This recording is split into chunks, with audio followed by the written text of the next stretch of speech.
Bismillahirrahmanirrahim. Baik, sebelum kita melanjutkan materi, di sini saya akan menjawab dua pertanyaan lebih dahulu dari pertanyaan yang masuk di kotak pertanyaannya. Yang pertama, penanya berkata, Bismillah, Barakallahu fiik Ustaz, Allahu ibarik fiik. Yang ingin Anda tanyakan, bagaimana menata hati agar bisa terhindar dari penyakit hati, karena terkadang kita sudah berusaha untuk menghindarinya, tetapi terkadang teman duduk kita mengajak atau memberi berita yang dapat membuat kita untuk berhusnudzon terhadap orang lain. Maksudnya suudzon mungkin ya. Kalau husnudzon berbaik sangka ya. Ya. Jadi membuat kita untuk bersuudzon terhadap orang lain. Baik. Pertanyaan yang bagus sekali ya, bahwa terkadang hati seorang itu telah berupaya untuk ditata sehingga dia tidak suudzon atau buruk sangka terhadap wanita muslimah yang lainnya. Namun karena teman duduk yang kurang baik, sehingga menjadikan dia terkadang melakukan atau muncul dalam hatinya suudzon terhadap saudarinya. Nah, maka yang pertama yang harus dia lakukan di sini adalah berusaha melihat ya, siapa sebenarnya teman duduknya. Hendaklah dia memilih teman duduk yang baik, yang dia senantiasa bergaul dengannya, akrab dengannya, dekat dengannya, sehingga temannya itu akan mengajak dia kepada kebaikan. Jelas ya? Dan menghindari teman-teman duduk yang kurang baik. Bukan artinya memboikot ya. Ada teman-teman yang suka cerita orang lain, diboikot. Bukan.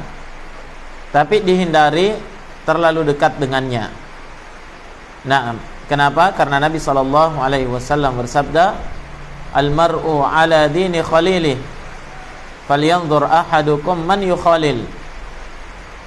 Seorang itu selalu berada di atas ya, ajaran atau agama khalilnya. Khalil itu adalah teman, bukan sekedar teman, tapi teman yang sangat akrab, yang selalu bercengkrama dengannya.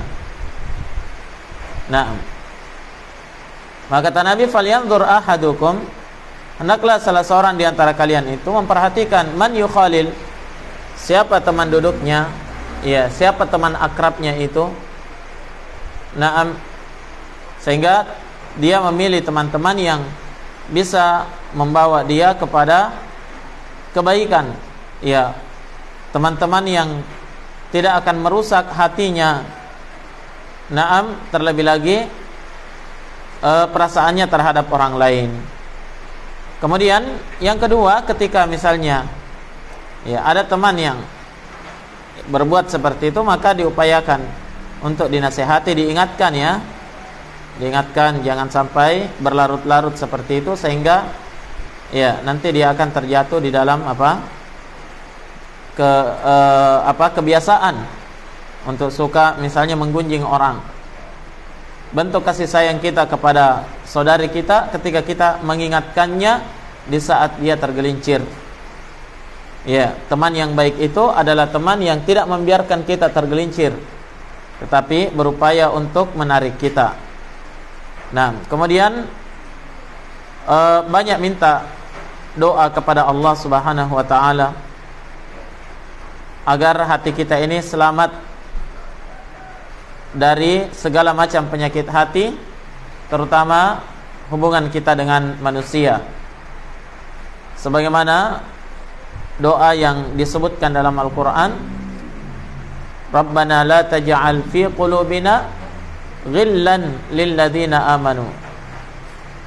Ya Allah, jangan Engkau menjadikan dalam hati kami ada perasaan ghil, ya, perasaan tidak senang, perasaan dengki terhadap orang-orang yang beriman.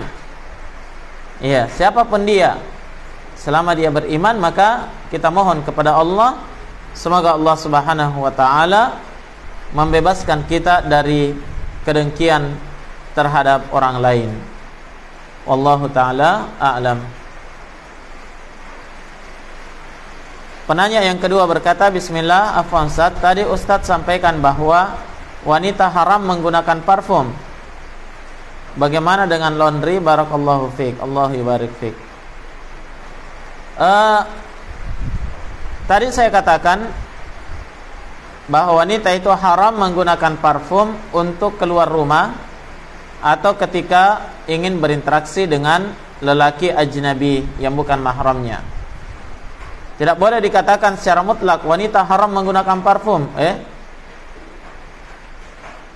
Asalnya boleh menggunakan parfum bagi wanita. Yang haram itu ketika dia pakai keluar atau ketika dia ingin berinteraksi dengan lelaki ajnabi. Nah, pertanyaannya di sini, bagaimana dengan laundry? Ya, pakaian yang telah di laundry kemudian diberikan parfum dan parfum itu masih melekat, masih menyengat ya padanya, maka itu pun tidak boleh digunakan. Pakaian itu tidak boleh digunakan untuk keluar. Nah, kecuali misalnya kalau disemprot parfum tapi parfumnya sudah hilang, ya, bau parfumnya sudah hilang, kemudian dipakai keluar, tidak ada masalah insyaallah taala. Ya. Atau mungkin ada pengharum yang terkadang pakaian direndam di situ, apa namanya? Ya, kayak molto ya. Produk Yahudi itu, bukan? Jadi seperti molto atau yang semisalnya itu direndam pakaian, kemudian pakaian tidak bau apek misalnya, tapi dia baunya tidak menyengat, tidak mengeluarkan aroma yang dicium oleh orang ketika kita lewat, maka itu tidak terlarang. Karena ilah pelarangannya tadi itu adalah dia melewati kaum, kemudian kaum itu mencium baunya, maka dia dianggap wanita pezina. Wallahu ta'ala a'lam. Baik, mungkin kita tangguhkan dulu untuk menjawab pertanyaan sampai ba'da asar insyaallah kita melanjutkan untuk menjawab pertanyaan-pertanyaan yang lain. Baik, kita lanjutkan materi kita.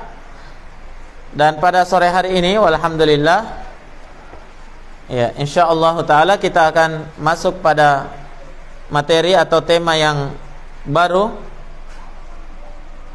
berkaitan dengan, ya,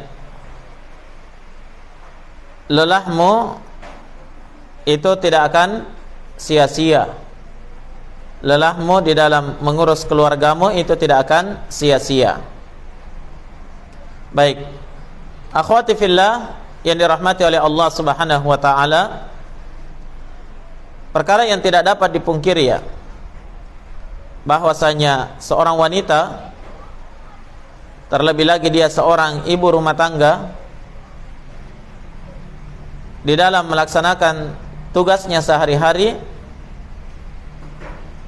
itu pasti dia merasakan berbagai macam masyaqqah, kesulitan, naam, kepenatan, capek. Demikian pula, ya, bahkan mungkin sakit dia akan rasakan dalam melaksanakan tugasnya, ya, dalam mengurus, dalam berbakti kepada suaminya, mengurus anak-anaknya, mendidik mereka, naam, dan mengurus rumah tangga suaminya. Ini pasti wanita itu merasakan kelelahan dan rasa capek. Belum lagi ketika wanita itu naam hamil, ya, dan melahirkan, kemudian ya membesarkan anak yang telah dia lahirkan. Ini semuanya adalah perkara yang membuat terkadang wanita itu merasa lelah berada di dalam kehidupan dunia ini. Naam. Semua itu adalah perkara yang dimaklumi. Namun bergembiralah wahai ukhti muslimah, di balik seluruh kesulitan dan kepenatan itu,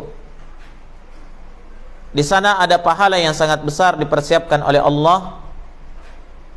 Ada ganjaran yang sangat besar, bahkan di sana ada nikmat surga yang sudah dipersiapkan oleh Allah Subhanahu wa taala terhadap kalian. Naam. Sisa seorang wanita itu bagaimana dia menata hatinya untuk bersabar. Mampu menata hatinya bersabar di atas ujian dan cobaan dalam melaksanakan rutinitas setiap hari itu. Naam. Dan perkara yang dimaklumi kalau terkadang seorang wanita itu merasa lelah dengan semuanya itu. Ya, terlebih lagi ketika misalnya Ustadz sudah membacakan hadis bahwa kebanyakan penduduk neraka itu adalah dari kalangan wanita, semakin hancur hatinya. Nah, kita yang capek, kita yang lelah, kita yang lemah, tapi ternyata justru neraka yang menunggu. Nah, itu bagi wanita-wanita yang tidak bersabar dalam kehidupan dunia ini dan tidak taat kepada Allah Subhanahu wa taala dan Rasul-Nya dalam menjalankan syariat Allah Subhanahu wa taala. Ya. Maka ukhti fillah yang dirahmati oleh Allah Subhanahu wa taala, apa yang telah kalian lakukan di dalam berbakti kepada suami kalian, melayaninya, demikian pula menjalankan tugas-tugas rumah tangga kalian sebagai seorang wanita, naam, itu adalah merupakan perjuangan di jalan Allah dan pengorbanan di atas agama Allah Subhanahu wa taala. Kenapa? Karena Allah Subhanahu wa taala yang memerintahkan kalian untuk berada di atas perkara itu. Iltizam, kokoh dalam melakukan ketaatan kepada suami dan mencari keridhaannya. Allah yang memerintahkan, Rasulullah sallallahu alaihi wasallam yang memerintahkannya. Naam. Maka jangan pernah engkau merasa bahwa dirimu adalah seorang budak di hadapan suamimu. Bukan, tapi engkau adalah hamba di hadapan Allah Subhanahu wa ta'ala. Wanita yang telah bersuami itu telah terbuka jalan baginya untuk menggapai surga Allah Subhanahu wa ta'ala melalui baktinya terhadap suami. Berbeda dengan wanita yang belum bersuami. Naam. Makanya bersyukurlah wanita-wanita yang telah menikah dan dia bisa berbakti dan berbuat baik kepada suaminya, keluarganya, anak-anaknya. Naam, walaupun di sana pasti ada kepenatan, tapi ingat, al jaza min jinsil amal. Balasan yang akan didapatkan oleh seorang itu tergantung dari jenis amalan apa yang dia lakukan. Ingat ukhti fillah, kalian tidak akan menggapai kenikmatan-kenikmatan surga di akhirat nanti tanpa merasakan kesulitan dan kepenatan dalam kehidupan dunia ini. Nah, surga tidak akan diraih hanya dengan ongkang-ongkang kaki. Kenapa? Karena Allah Subhanahu wa ta'ala tidak akan menjual murah surganya, tapi harus dicapai dengan perjuangan, harus dibarengi dengan pengorbanan, baik itu pengorbanan harta, pengorbanan tenaga, pengorbanan pikiran, pengorbanan perasaan. Terlebih lagi ketika wanita itu diuji dengan suaminya yang misalnya tidak paham dengan perasaan wanita, diuji dengan seorang suami yang kasar, atau diuji dengan seorang suami yang tidak pernah mau membantu pekerjaan rumah tangganya, atau diuji dengan seorang suami naam yang terlalu egois dan mendiskriminasikan wanita. Maka Semuanya itu harus dilalui oleh seorang wanita, berada di atas ketabahan, na'am, dan kesabaran, dan meminta petunjuk kepada Allah dan kekuatan kepada Allah Subhanahu wa taala. Na'am, semakin banyak kesulitan yang engkau dapatkan di dalam rumah tanggamu, wahai ukhti muslimah, maka akan semakin besar peluang untuk engkau menggapai pintu-pintu surga nanti pada hari kiamat. La tahzani, jangan pernah bersedih. Ya, dengan banyaknya pekerjaan rumah tangga, sudah mencuci, memasak, na'am, membersihkan rumah, ya, mengurus anak-anak, persiapkan dia ke sekolah, mengurus PR-nya dan seterusnya, dari pekerjaan-pekerjaan yang begitu melelahkan dalam kehidupan ini. Tapi ingat, kelelahan itu adalah kelelahan yang akan berbuah emas, insyaallah ta'ala, di akhirat nantinya. Naam. Maka pada kesempatan yang berbahagia ini, saya ingin membacakan satu kisah yang telah terjadi, yang telah diceritakan oleh menantu sekaligus sepupu Rasulullah sallallahu alaihi wasallam, Naam, Amirul Mukminin Ali bin Abi Thalib radhiyallahu taala an. Mari kita melihat sekilas bagaimana kehidupan rumah tangga beliau bersama dengan wanita terbaik, putri Rasulullah sallallahu alaihi wasallam, Fatimah radhiyallahu taala anha, Fatimah bintu Muhammadin radhiyallahu taala anha. Naam. Sejak Ali bin Abi Thalib mempersunting Fatimah, ya, putri Rasulullah, kehidupan mereka tidak baik-baik saja. Kehidupan mereka tidak baik-baik saja, tapi kehidupan mereka juga ditimpa dengan prahara rumah tangga, ya. Demikian pula kekurangan demi kekurangan yang dirasakan oleh Ali dan Fatimah ini.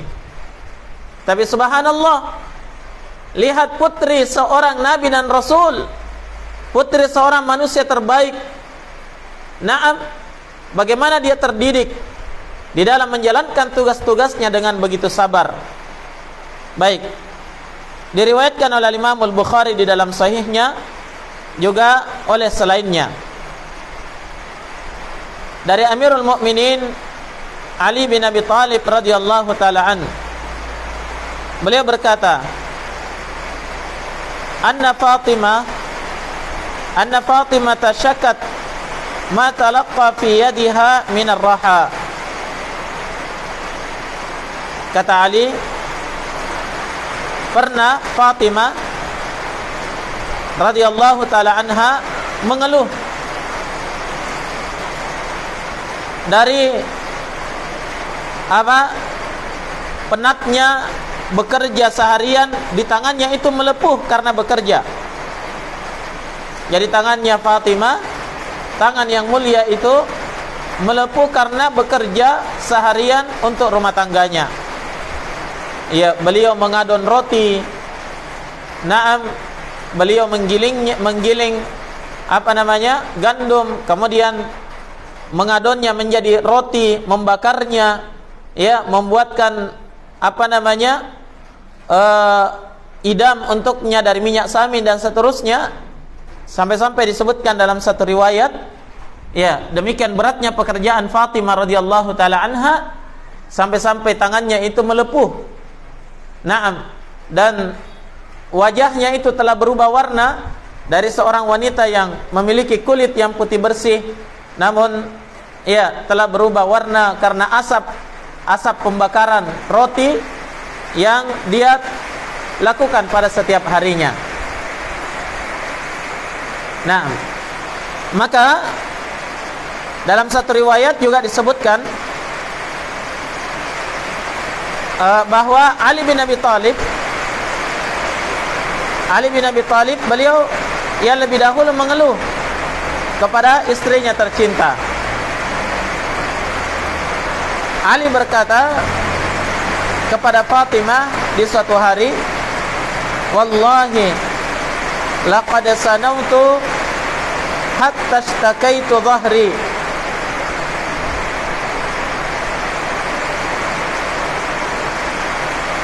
Kata Ali bin Abi Thalib radhiyallahu taala an, demi Allah, sesungguhnya saya bekerja seharian menimba air sampai saya merasa sakit di bagian punggung. Jadi ini pekerjaan Ali bin Abi Thalib ya, radhiyallahu an, dalam menafkahi keluarganya. Ya, pekerjaan beliau itu menjadi tukang timba air ya. Dia timba air, kemudian dia angkat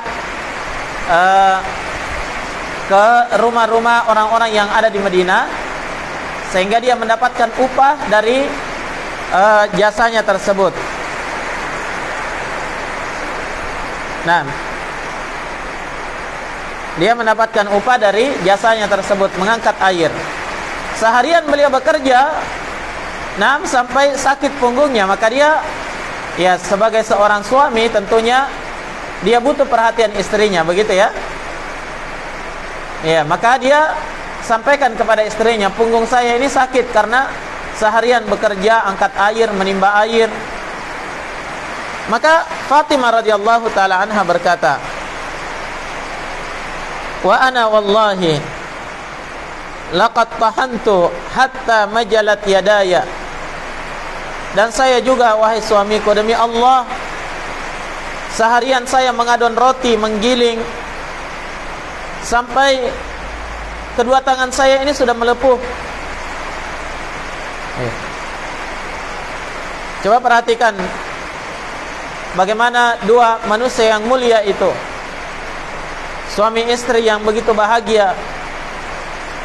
Namun, ya, sebahagia-bahagianya kehidupan rumah tangga itu tidak lepas dari huru-hara, ya, dan kesulitan-kesulitan yang mereka dapatkan.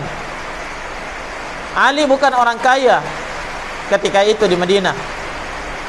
Naam, Ali hanya bekerja sebagai tukang angkat air, masya Allah. Dan Fatimah itu memasak di rumahnya. Naam. Dan mungkin kita tahu ya bagaimana wanita-wanita Arab itu, mereka di dalam mempersiapkan makanan untuk keluarganya itu tidak sama dengan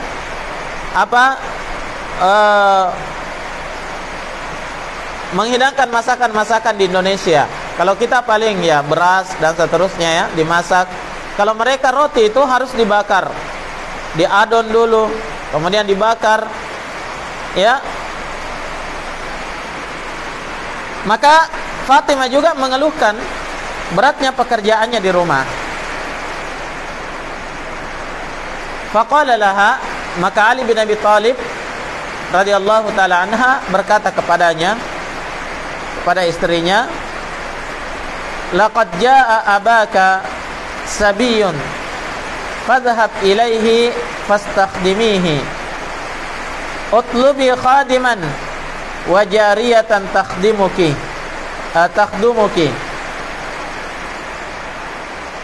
Maka Ali berkata, hari ini telah datang, telah datang tawanan-tawanan perang kepada ayahmu. Ya, mungkin ada keberhasilan pasukan kaum muslimin dalam sebuah peperangan. Ada tawanan-tawanan perang yang dibawa kepada Nabi, yang tentunya untuk dibagikannya, ya, dijadikan sebagai budak. Seperti itu. Telah datang hari ini, kata Ali, fadhhabi ilaih, coba kamu pergi kepada ayahmu, kepada Nabi ya, fastakhdimi, ya, minta tolong, minta kepadanya khadiman, seorang pembantu, ya, minta seorang, ya, satu orang saja dari tawanan perang itu untuk bisa kamu jadikan budakmu, sehingga dia bisa membantu pekerjaanmu di rumah. Jadi Ali bin Abi Thalib sebenarnya kasihan sama istrinya ya. Ya. Kasihan kepada wanita yang lemah itu. yang bekerja seharian, ya, bekerja untuk suaminya, untuk anak-anaknya, untuk keluarganya. Tapi Ali bin Abi Thalib walaupun dia kasihan, dia tidak punya uang untuk bisa membeli budak atau menyewa pembantu untuk istrinya. Maka diberikan solusi. Ya, jadi seperti inilah kaum laki-laki ya, tabiatnya itu selalu cari solusi. Nah, ini juga harus dipahami oleh perempuan. Karena terkadang wanita itu hanya sekedar curhat-curhat saja sama suaminya, tiba-tiba dikasih solusi. Nah, padahal bukan jawaban itu yang diminta oleh perempuan, bukan jawaban itu yang diharapkan. Tapi namanya laki-laki ya senang, tabiatnya itu selalu memberikan solusi. Maka Ali bin Abi Thalib radhiyallahu ta'ala an memberikan solusi. Apa itu? Coba kamu minta seorang pelayan ya untuk bisa membantumu dalam pekerjaan rumah. Nah, selanjutnya, fadhahabat Fatimah radhiyallahu anha ila abiha tas'aluhu khadiman falam yajidhu.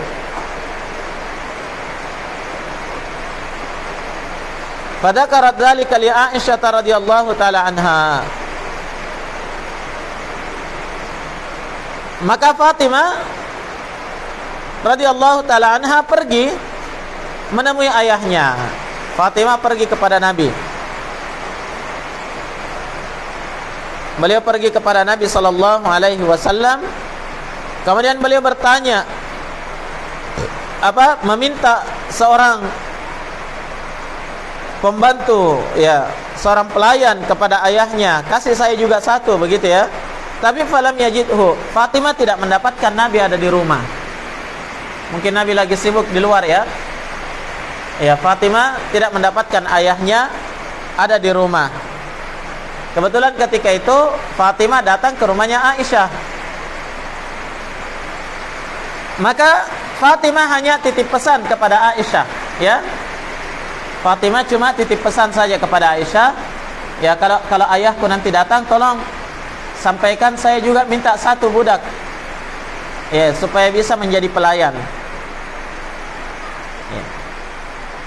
Falamma jaa akhbarathu. Maka ketika Nabi sudah datang kembali ke rumah Aisyah, Aisyah pun mengabarkan kepada Nabi maksud dari permintaan Fatimah radhiyallahu taala anha. Qala, beliau berkata, Ali bin Abi Thalib berkata, ya, faja'ana wa qad akhadna madja'ana. Tiba-tiba Nabi di malam hari beliau datang, sementara kami ini sudah mulai mau tidur, ya. Kami sudah mempersiapkan diri mau tidur, tiba-tiba Nabi datang malam-malam. Ya, mungkin karena Nabi baru sempat, ya, baru ada waktunya untuk pergi menemui putrinya. Demikianlah perhatian Nabi terhadap keluarganya. Masya Allah. Ya, tapi ini nanti kita akan bahas di kajian bapak-bapak, ya, supaya mereka juga tahu bagaimana susahnya itu perempuan, dan bapak-bapak juga tahu bagaimana bisa menjadi seorang suami yang baik. Walaupun saya sendiri belum berhasil menjadi suami yang baik, ya. Maka kata Ali, Nabi datang malam-malam padahal kami sudah mau tidur. Fadahattu aqum, saya pun langsung berdiri, ya, mau keluar. Faqala makanaka, Nabi mengatakan tetap tinggal di tempatmu, ya, nih tidur saja, baring saja. Ya. Jadi Nabi itu Masya Allah begitu dekatnya dengan putrinya, ya. Beliau datangi dalam keadaan putrinya sudah mau tidur sama suaminya. Nah, sudah ada di pembaringan. Buktinya Ali bin Abi Thalib mau bangun, Nabi katakan tetap baring, tidak usah bangun. Faqala makanaka, Nabi mengatakan tetap di tempatmu. Fajalasa bainana hatta wajadtu barda qadamaihi ala sadri. Maka Nabi pun duduk di antara kami ya. Jadi Ali dan Fatimah berbaring. Kemudian Nabi langsung duduk di tengahnya mereka. Sampai kata Ali, saya merasakan dinginnya kakinya Nabi. Berarti beliau menyentuh Ali radhiyallahu taala anhu.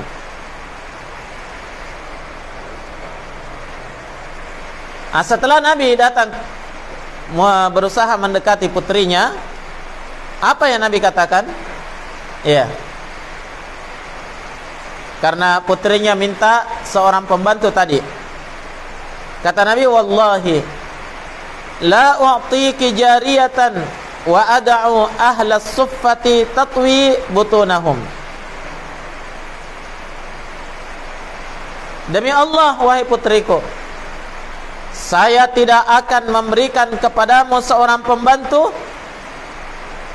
atau seorang budak wanita, sementara saya membiarkan ahlus suffah, ya, saya membiarkan ahlus suffah, yakni orang-orang miskin yang tinggal di masjid untuk menuntut ilmu. Saya membiarkan mereka mengganjal perut-perut mereka karena lapar, ya. Jadi ternyata budak-budak itu tadi, ya, diupayakan untuk dijual, kemudian untuk dibagikan hasilnya kepada ahlus suffah. Nah, jadi Nabi menolak permintaan putrinya untuk diberikan seorang pembantu. Alasannya apa? Bukan pembantu itu tidak boleh. Nah, bukan juga karena Nabi tidak kasihan sama putrinya. Nabi tahu betapa berat perjuangan putrinya di dalam berbakti kepada suaminya. Nabi tahu tangan putrinya melepuh. Ya. Nabi tahu betapa sibuknya sang putri di dalam menjalankan tugas-tugas rumah tangganya. Nah, tapi Nabi sampaikan alasannya bahwa di sana ada ahlus suffah yang lebih butuh. Yang lebih butuh kepada dana. Maka beliau tidak memberikan kepada putrinya seorang pembantu pun.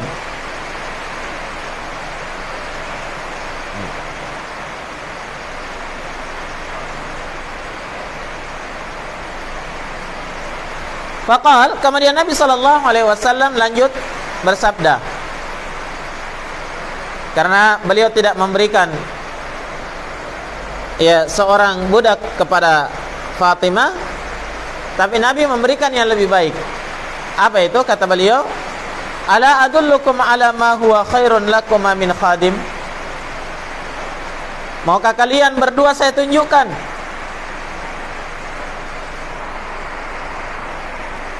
pada sesuatu yang lebih baik untuk kalian berdua daripada seorang pembantu, daripada seorang pelayan. Kemudian kata beliau, idza awaituma ila firashikuma aw akhadtuma madja'akuma fakabbira 34 wasabbiha 33 wahmada 33 fahadha khairun lakuma min khadim. Kata beliau, jika kalian berdua itu sudah datang ke pembaringan atau sudah mau tidur,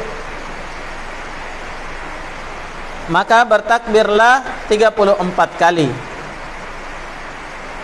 dan bertasbihlah 33 kali dan bertahmidlah 33 kali.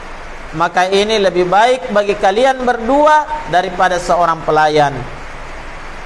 Ya. Dan di dalam riwayat yang lain, ya, perhatikan, disebutkan oleh Imam Ibnu Battal dalam syarah Sahih Bukhari, Nabi SAW bersabda, ya bunayyah isbiri fa inna khairan nisa'i allati nafa'at ahlaha. Kata beliau, wahai putriku tercinta, ya bunayyah, itu panggilan kasih sayang. Wahai putriku tercinta, wahai putriku tersayang, isbiri, bersabarlah engkau. Itu solusinya. Seolah-olah Nabi mengatakan, kalau kamu merasa capek, kamu merasakan kepenatan, kamu merasakan kesulitan, solusinya adalah isbiri, bersabarlah. Kenapa? Karena kalau ngomel-ngomel juga tidak akan menghilangkan kesulitan itu. Marah-marah juga tidak akan meringankan beban itu, bahkan membuatnya semakin berat. Maka kalau capek ngurus rumah tangga, apa solusinya? Isbiri, bersabarlah engkau wahai putriku, kata Nabi. Fa inna khairan nisa, karena sungguh sebaik-baik wanita itu adalah allati nafa'at ahlaha, yang bisa memberikan manfaat kepada keluarganya. Masya Allah, wejangan yang sangat menyejukkan hati dari Nabi Sallallahu Alaihi Wasallam. Beliau hanya perintahkan putrinya bersabar. Naam, tidak usah memaksakan diri harus punya seorang pembantu atau pelayan. Cukup ya engkau itu bersabar, menjalankan tugas-tugasmu setiap hari, karena kata Nabi, wanita yang terbaik itu adalah wanita yang bisa memberi manfaat kepada keluarganya, kepada anak-anaknya, kepada suaminya, melayani mereka, ya, memenuhi kebutuhan-kebutuhan mereka. Naam. Oleh karena itu, ukhti fillah yang dirahmati oleh Allah Subhanahu wa taala, kesempatan besar bagi kalian untuk menjadi wanita terbaik dengan senantiasa memberi manfaat kepada keluarga kalian. Karena semakin berat ya kesulitan yang dihadapi oleh seorang wanita, semakin besar pula pahalanya di sisi Allah Subhanahu wa taala.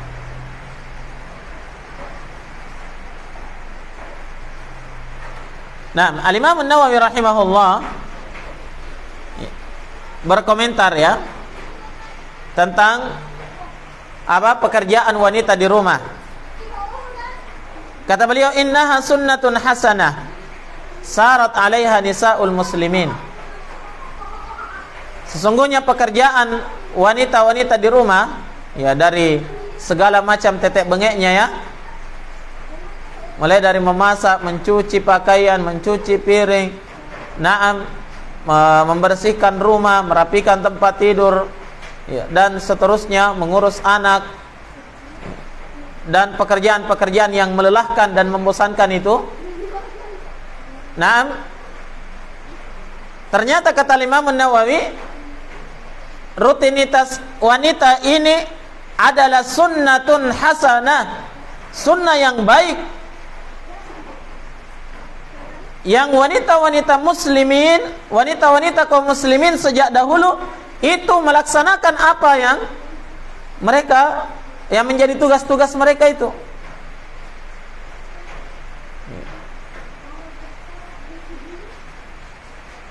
Ini adalah sunnah yang baik, kata Al-Imam An-Nawawi rahimahullah. Kenapa? Karena secara turun-temurun dari dahulu seperti ini, wanita-wanita itu mengurus pekerjaan rumah tangganya. Jelas ya? Bukan justru dia pergi keluyuran, shopping sana sini, naam, jalan dari satu rumah teman ke rumah teman yang lainnya, dan menelantarkan pekerjaan rumahnya. Dan ketika ini adalah sunnah hasanah, sunnah yang baik, ingat ibu-ibu sekalian, kesempatan besar kalian, bagi kalian untuk meraih pahala sunnah dengan pekerjaan-pekerjaan rumah tersebut. Lelah, capek, penat, ya, tapi itulah perjuangan dan itulah pengorbanan untuk menggapai sesuatu yang lebih tinggi derajatnya di sisi Allah Subhanahu wa taala. Kata Nawawi, hunna yaqumna tafaddulan minhunna bi khidmatiz zawji. Mereka para wanita kaum muslimin sejak dahulu itu memang melaksanakan tugas-tugas tersebut Naam, melaksanakan tugas-tugas tersebut, dan itu adalah keutamaan dari mereka dengan cara berkhidmat, ya, berbakti kepada suaminya, wa ri'ayatul atfal, dan mengurusi anak-anak. Fahadha minal fadl, maka ini bagian dari keutamaan. Kata Al-Imam An-Nawawi rahimahullahu ta'ala, ini bagian dari keutamaan terhadap wanita itu. Maka jangan pernah mengeluh dan merasa bosan dengan pekerjaan-pekerjaan tersebut, karena tidak akan disia-siakan oleh Allah Subhanahu wa ta'ala. Sejengkal yang engkau bersihkan dari rumahmu, naam, itu akan bernilai di mata Allah Subhanahu wa ta'ala. Butir-butir pasir yang engkau sapu keluar dari rumah, itu akan bernilai pahala di sisi Allah. Jangan pernah memandangnya bahwa ini adalah perbudakan, ya. Apalagi kalau misalnya mendapatkan suami yang tidak pengertian, istrinya kerja banting tulang kiri kanan di rumah. Nah, setelah itu siapa? Istri lagi yang keluar rumah cari kerja. Suaminya di mana? Suaminya di rumah main game. Ya. Semakin berat pekerjaan wanita itu, semakin berat tugas yang dipikul di atas pundaknya. Padahal dia adalah makhluk Allah yang lemah. Padahal dia diciptakan dari tulang rusuk yang bengkok, tapi suaminya menjadikannya sebagai tulang punggung. Tapi selama wanita itu bersabar, insyaallah ta'ala Allah tidak akan menyanyiakan semuanya itu. Sehelai dua helai lembar pakaianmu dan pakaian anak-anakmu yang engkau telah cuci, semuanya itu akan bernilai pahala di sisi Allah, dicatat oleh para malaikat sebagai kebaikan yang akan memperberat timbangan amalan kebaikanmu nanti pada hari kiamat, insyaallah ta'ala. Fala tahzani, maka jangan sekali-kali engkau, wahai saudariku muslimah, bersedih dengan semua tugas-tugas dan kesulitan itu. Di baliknya ada pahala besar, di baliknya ada keutamaan luar biasa. Naam. Dan perhatikan, dalam hadis yang telah kita sebutkan pada pertemuan yang telah lalu, ya, pertemuan kemarin, yaitu pada hadis Abdullah bin Abbas radhiyallahu ta'ala an, yang diriwayatkan oleh Imam Bazzar dan Imam At-Tabarani dengan sanad yang sahih. Ya, dalam kisah ketika datanya Asma bintu Zaid al-Ansariyah radhiyallahu ta'ala anha kepada Nabi sallallahu alaihi wasallam, menyampaikan aspirasi kaum wanita kepada Nabi bahwa kaum lelaki itu enak sekali, mereka diwajibkan jihad. Kalau mereka meninggal masuk surga, kalau mereka hidup maka dia mendapatkan pahala besar. Sementara kami ini kaum wanita cuma melayani mereka saja kalau ada di rumah, sibuk dengan mencuci pakaian mereka. Kami cuma sibuk mengurus anak-anak mereka. Kami hanya dihamili, naam, dan menjadi pelampiasan syahwat mereka. Apa bagian kami, wahai Nabi? Maka Nabi sallallahu alaihi wasallam menyampaikan kepada Asma bintu Zaid al-Ansariyah radhiyallahu taala anha, dan sekaligus apa yang disampaikan oleh Nabi ini adalah berita gembira untuk seluruh wanita muslimah di jagat raya ini sejak Nabi sebutkan hadis itu sampai hari kiamat. Apa kata Nabi sallallahu alaihi wasallam? Ablighi man laqiti minan nisa. Wahai Asma, sampaikan kepada siapa saja yang engkau jumpai dari kalangan wanita, anna ta'ataz zawji wa i'tirafan bihaqqihi ya'dilu dzalika kullahu. Sampaikan wahai Asma bahwasanya ketaatan para wanita kepada suami dan bagaimana dia menunaikan hak-hak suaminya, melayaninya, menjalankan tugas-tugasnya dalam rumah tangganya. Kata Nabi, ya'dilu dzalika kullah. Amalan-amalan itu mampu membandingi, mampu menyaingi jihad fi sabilillah yang dilakukan oleh kaum laki-laki. Subhanallah. Tapi kata Nabi, wa qalilun minkunna man yaf'alu. Sayangnya sangat sedikit di antara kalian yang mampu melakukan hal tersebut. Sangat sedikit di antara kalian yang mampu menunaikan perkara tersebut. Padahal pahalanya sama dengan pahala jihad fi sabilillah. Luar biasa. Pahalanya sama dengan pahala jihad fi sabilillah. Maka bersabarlah bersamaan dengan kelemahanmu. Terlebih lagi di saat engkau sakit. Terlebih lagi di saat engkau lemah. Terlebih lagi di saat engkau hamil, mengandung anak-anakmu, dan tetap harus menjalankan tugas-tugasmu. Maka bersabarlah. Di balik itu semua ada pahala yang sangat besar dari Allah Subhanahu wa ta'ala.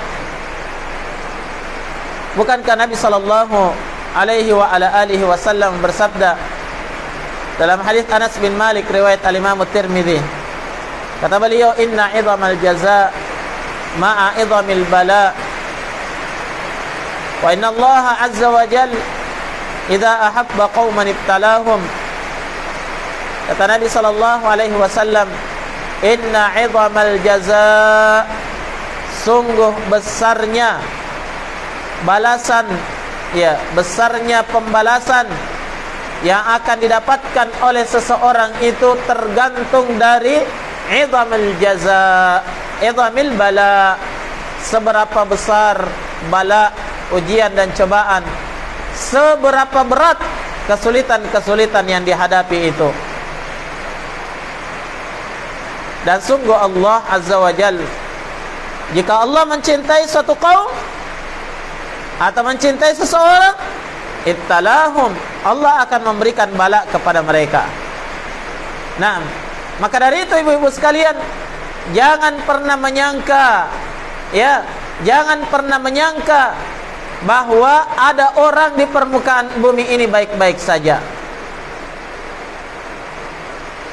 Tidak ada di antara kita di muka bumi ini yang baik-baik saja. Tapi semuanya sementara berjuang menghadapi cobaannya masing-masing. Semuanya sibuk dengan cobaan masing-masing. Hanya cobaan mereka berbeda-beda. Ada cobaannya dari suaminya, ada mendapatkan cobaan dari anak-anaknya, ada yang mendapatkan cobaan dari harta bendanya, ada yang mendapatkan cobaan dari penyakitnya. Setiap orang itu sibuk dengan cobaannya masing-masing. Tidak ada orang yang hidup di dunia ini baik-baik saja. Tapi semuanya sementara berjuang untuk menghadapi berbagai macam ujian dan rintangan bala yang datang dari Allah Subhanahu wa ta'ala. Sejauh mana mereka mampu untuk bersabar menjalankan semuanya itu. Nah, hatta orang kafir sekalipun, tidak akan ada orang yang hidup baik-baik saja dalam kehidupan dunia ini. Kenapa? Karena dunia ini memang darul ibtila, negeri yang penuh dengan ujian dan cobaan. Tapi bedanya kita dengan orang kafir, kita mengharapkan dari Allah pahala yang besar, padahal mereka tidak. Dengarkan apa yang difirmankan oleh Allah Subhanahu wa ta'ala di dalam sebuah ayat yang mulia. Kata Allah Subhanahu wa ta'ala, in ta'lamuna fa innahum ya'lamuna kama ta'lamun wa tarjuna minallahi ma la yarjun. Jika kalian wahai orang-orang yang beriman itu merasakan kepedihan, merasakan kesulitan, lelah, capek, kalau kalian merasakan itu, kalian bahkan merasa sakit, baik sakit di jasad kalian maupun sakit di hati kalian, fa innahum ya'lamuna kama ta'lamun. Kamu harus sadar bahwa mereka orang-orang kafir itu juga menderita sebagaimana kalian menderita. Mereka juga lelah seperti kalian lelah dalam kehidupan ini. Tapi bedanya kata Allah, wa tarjuna minallah ma la yarjun. Kalian mengharapkan suatu pembalasan yang sangat besar dari Allah, apa yang tidak diharapkan oleh orang-orang kafir itu. Kalian mendapatkan, naam, kalau dari sisi ujian, kesulitan itu sama. Tapi yang membedakan adalah kita mengharapkan pahala dari Allah, kita mengharapkan keutamaan dari Allah, kita mengharapkan sebaik-baik pembalasan dari Allah Subhanahu wa taala. Itulah orang-orang yang beriman. Akhwat sekalian yang dirahmati oleh Allah Subhanahu wa taala, maka bersabarlah sampai Allah Subhanahu wa taala akan memberikan kebaikan-kebaikan itu pada dirimu, ya, membalas setiap perjuangan dalam kehidupan dunia di tengah rumah tanggamu itu dengan sebaik-baik pembalasan. Innama yuwaffas sabiruna ajrahum bighairi hisab. Allah Subhanahu wa taala berfirman, "Na'am, Allah itu hanya akan mencukupkan pahala, ya, orang-orang yang bersabar dengan pahala tanpa hisab, tanpa ada diketahui seberapa banyak pahala itu. Ya, tidak terhitung besarnya pahala, banyaknya pahala yang akan didapatkan oleh orang-orang yang senantiasa bersabar, termasuk dalamnya wanita-wanita yang bersabar di dalam kelelahannya dalam mengurus rumah tangga dan suaminya. Naam. Dan satu berita gembira, ukhti fillah yang dirahmati oleh Allah Subhanahu wa taala. Dengarkan berita gembira dari Nabi kita Muhammad sallallahu alaihi wa ala alihi wasallam dalam sebuah hadis yang diriwayatkan oleh Imam Al-Bukhari dan Muslim dari Abu Sa'id Al-Khudri radhiyallahu taala an. Nabi sallallahu alaihi wasallam bersabda, "Ma yusibul muslimu min nasabin wala wasab wala hammin wala adha wala hazanin wala adan wala gham hatta asy-syaukata yushakkuha illa kaffarallahu biha min khataya." Ma yusibul muslimu min nasab. Tak seorang muslim pun, ya, ini masuk muslim dan muslimah, ya. Tak seorang muslim pun ditimpa oleh nasab, kesulitan, wala wasab, demikian pula kelelahan, kepayahan, wala ham, ya, tidak pula dia ditimpa dengan alham, ya, perasaan sedih, ham gundah gulana, ya, wala hazan, demikian pula kesedihan, wala adza, dan tidak pula gangguan, wala gham, ya, dan tidak pula keresahan di dalam hati dia rasakan, ya. Jadi dia dapatkan, semua seorang muslim dapatkan ini, salah satu daripadanya atau semuanya. Hatta syaukata yushakuha, sampai-sampai, ya, sebatang duri yang menusuk dia, illa kaffarallahu biha min khataya, kecuali pasti Allah akan menghapuskan dosa-dosanya dengan apa yang didapatkan itu. Jadi ada orang yang merasakan, ya, kelelahan di dalam mengurus rumah tangganya, yakini itu adalah apa? Itu adalah jalan untuk mendapatkan ampunan Allah, penghapus dosa, ibu-ibu sekalian. Naam, ada yang merasa sedih dengan perlakuan suaminya, ya. Bahkan mungkin ada yang merasa capek dalam mengurus suami, rumah tangga dan anak-anaknya. Naam, sadari ukhti fillah, itu adalah penghapus dosa bagi kalian. Sadar atau tidak, itu adalah penghapus dosa bagi kalian. Ada yang merasakan gangguan dari anak-anaknya, mungkin diuji dengan anak-anak yang bandel. Sabar, itu adalah penghapus dosa bagi kalian, bahkan yang menyebabkan derajat kalian ditinggikan oleh Allah Subhanahu wa taala. perjuanganmu tidak akan sia-sia. Naam, kelelahanmu tidak akan dipandang sebelah mata oleh Allah Subhanahu wa taala. Tidak akan diremehkan oleh Allah. Allah Subhanahu wa taala menganggapnya sebagai perjuangan fi sabilillah. Mempersiapkan pahala jihad. Di saat kalian itu senantiasa berupaya, bersabar di dalam menjalankan setiap kepenatan hidup kalian. Naam, untuk mengurusi rumah tangga, suami dan anak-anak kalian.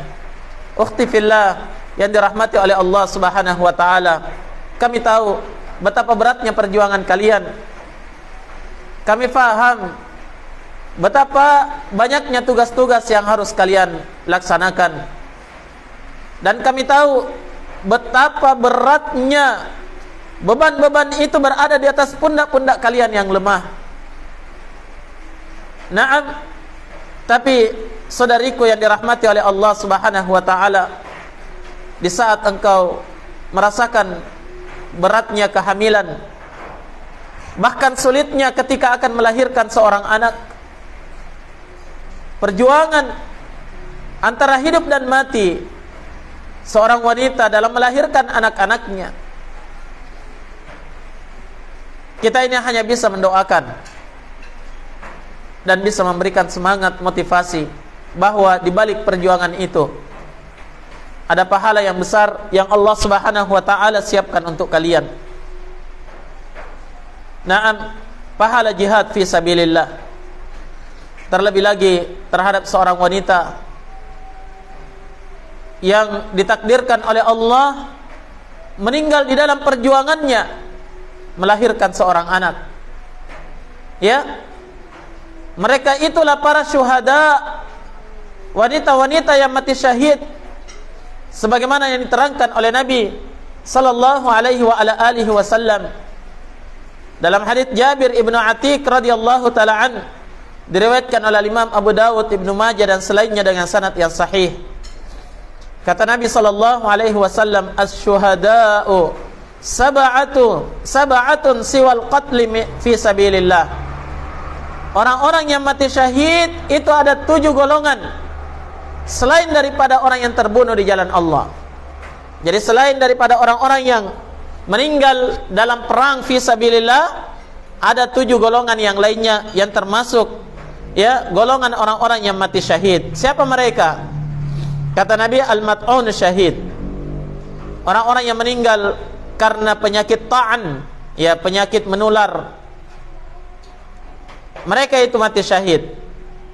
Wal ghariqu syahid. Dan orang-orang yang mati tenggelam itu mati syahid. Wa sahibu dzatil jambi syahid. Dan seorang yang meninggal karena ya sakit parah seperti penyakit paru-paru, ya, sesak nafas, itu juga mati syahid. Wal mabtunu syahid, orang yang meninggal karena sakit perut juga syahid. Wal haraqu syahid, dan orang-orang yang meninggal karena terbakar juga syahid. Walladzi yamutu tahtal hadmi syahid, dan orang-orang yang meninggal di bawah reruntuhan bangunan, ya mereka itu syahid. Wal mar'atu tamutu bi jam'in syahid, kata Nabi, dan seorang wanita yang meninggal karena melahirkan anaknya itu juga mati syahid. Naam, betapa besar keutamaan yang Allah persiapkan untuk kalian wahai wanita-wanita yang bersabar dalam berjuang ya untuk kelangsungan rumah tangga kalian. Allah persiapkan pahala jihad, pahala mati syahid ya kepada wanita-wanita yang berjuang di jalan Allah Subhanahu wa taala di dalam ya kebaikan-kebaikan dan melaksanakan tugas rumah tangganya. Kata Imam An-Nawawi rahimahullahu taala, "Innama kanat hadhil mautat syahadatun yatafaddalu Allah taala bisababi syiddatiha wa kathrati alamiha." Kata beliau, Allah Subhanahu wa taala Ya, menjadikan 7 golongan yang meninggal ini sebagai orang yang mati syahid itu semata-mata karena Allah mengutamakan mereka. Kenapa diutamakan? Bisababi syiddatiha, karena beratnya menanggung sakit dan beratnya menanggung pedih. Demikian pula wa kathrati alamiha, dan banyaknya kepedihan yang dirasakan bagi orang-orang yang meninggal tersebut, yang termasuk dalam 7 golongan ini, termasuk dalamnya seorang wanita yang meninggal karena melahirkan anaknya. Tayyib. Maka bergembiralah wahai saudari-saudariku muslimah, semoga Allah Subhanahu wa taala menjadikan kalian termasuk dari kalangan para pejuang-pejuang di jalan Allah. Meskipun kalian berada di dalam rumah kalian, meskipun kalian disibukkan dengan anak-anak kalian, walaupun kalian disibukkan dengan suami-suami kalian, maka kalian tetap bisa mendapatkan pahala jihad di jalan Allah Subhanahu wa taala ketika kalian bersabar, teguh dan tabah dalam menerima setiap takdir dari Allah Subhanahu wa taala terhadap kalian. Baik, saya kira demikian ukhti fillah yang dirahmati oleh Allah Subhanahu wa taala apa yang bisa kami sampaikan di siang hari ini. Mudah-mudahan apa yang sedikit ini ada manfaatnya bagi kita seluruhnya, dan saya mohon kepada Allah Subhanahu wa taala semoga Allah menjadikan perjumpaan atau majelis kita di dalam 2 hari ini adalah majelis yang mendatangkan keberkahan dan kebaikan, dan majelis yang akan memperberat timbangan amalan kebaikan kita di hadapan Allah Subhanahu wa taala pada hari kiamat nanti insyaallah taala. Naktafi bihadzal qadar. Subhanakallahumma bihamdik asyhadu an la ilaha illa anta astaghfiruka wa atubu ilaik. Walhamdulillahi rabbil alamin.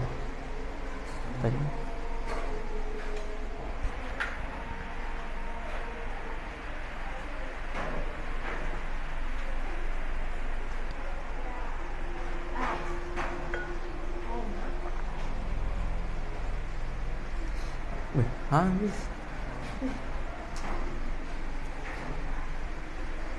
Tayyib, mohon maaf ibu-ibu sekalian, ada hadiah dari panitia seperti kemarin. 3 pemenang hadiah insyaallah taala kita umumkan setelah salat asar. Maka sekarang saya berikan soalnya, tolong dicatat baik-baik. Kita akan pilih siapa yang menjawab yang tercepat dan terbenar. Pertanyaan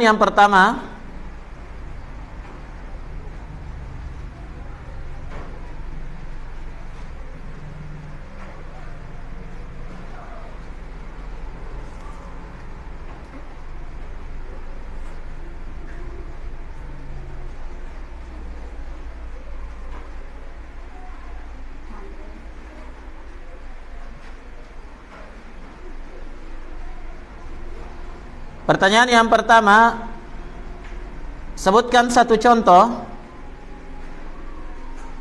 kelemah lembutan Nabi sallallahu alaihi wasallam di dalam mendidik anak. 1 contoh kelemah lembutan Nabi sallallahu alaihi wasallam di dalam mendidik anak.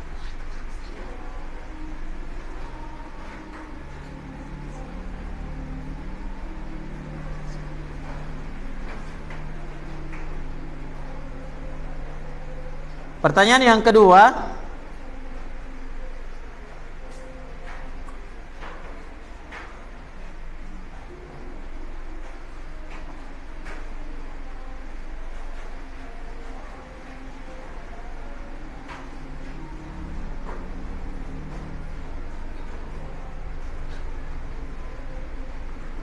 tuliskan 5 etika pergaulan wanita muslimah dengan wanita-wanita muslimah yang lainnya atau dengan kawan-kawannya. beserta dalilnya ya. Dalilnya pakai bahasa Indonesia saja kalau tidak bisa tulis Arabnya, tapi kalau bisa ditulis Arabnya itu lebih bagus.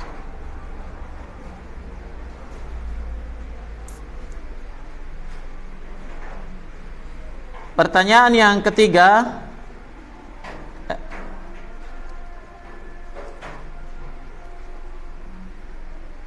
sebutkan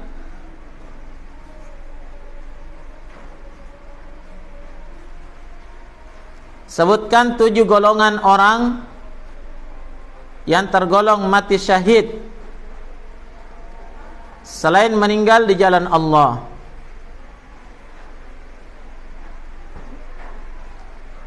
Silakan dijawab dengan tenang, jangan nyontek ya.